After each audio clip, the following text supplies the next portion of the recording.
मैं भारत को भारतीयता के मान्यता के आधार पर फिर से खड़ा करना चाहता हूँ, उस काम में लगा हूँ।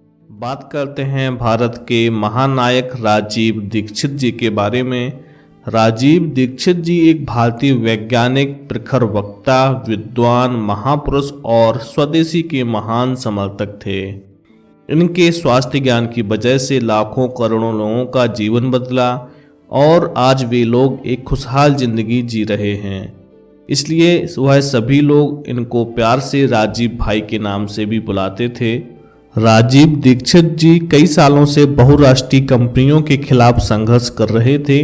वह भारतीय स्वतंत्रता के समर्थक थे और भारत में स्वाभिमान आंदोलन, आज़ादी आंदोलन और स्वदेशी आंदोलन के माध्यम से देश में जागरूकता फैलाने के लिए प्रयासरत थे।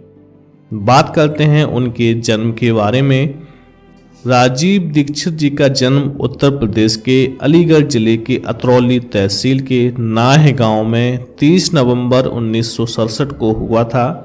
उनके पिता का नाम राधेश्याम दीक्षित एवं मां का नाम मिथिलेश कुमारी था। वह स्वतंत्रता सेनानियों के परिवार से थे। उन्होंने एपीजे अब्दुल कलाम के साथ भी काम किया है। साथ ही वे फ्रांस के दूरसंचार क्षेत्र में भी वैज्ञानिक के तौर पर काम कर चुके हैं। तो अब हम बात करते हैं उनकी शिक्षा के बारे में।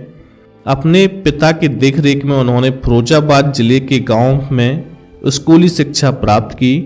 उसके बाद पीडी जैन इंटर कॉलेज से उन्होंने 12वीं कक्षा तक की पढ़ाई की।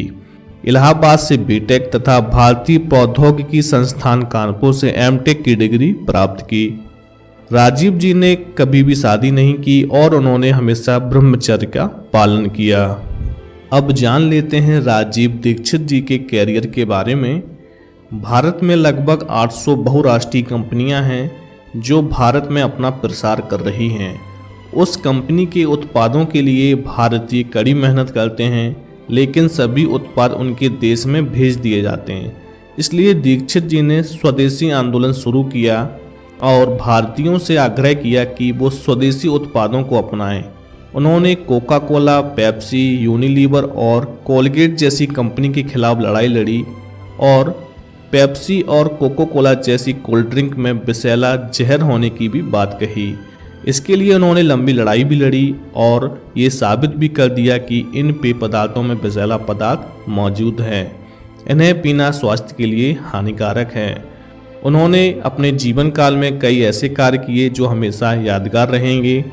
उन्होंने सर्वोच्च न्यायालय से अपील की कि स्विस बैंकों में जमा भारतीय काली संपत्ति को राष्ट्रीय संपत्ति घोषित कर देना चाहिए।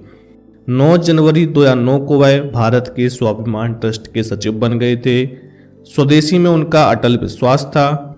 नई दिल्ली में उन्होंने एक स्वदेशी जागरण मंच का नेतृत्व किया, जिसमें 50,000 से भी अधिक लोगों को उन्होंने संबोधित किया था।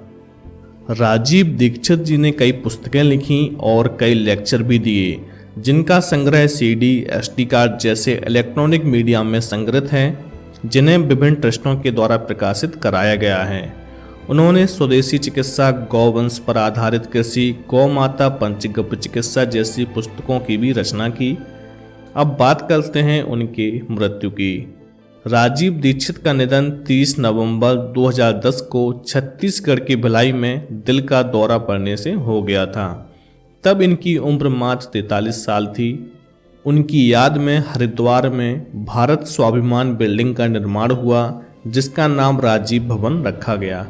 हकीकत तो यह है कि दोस्तों, उनकी मृत्यु हुए कई वर्ष बीत चुके हैं, लेकिन अभी भी उनकी मृत्यु के कारणों पर अनिश्चितता बनी हुई है और उनकी मौत का कारण अज्ञात है। तो ये कहानी थी हमारे स्वदेशी अपनाओ के महानायक राजीव दीक्षित जी की।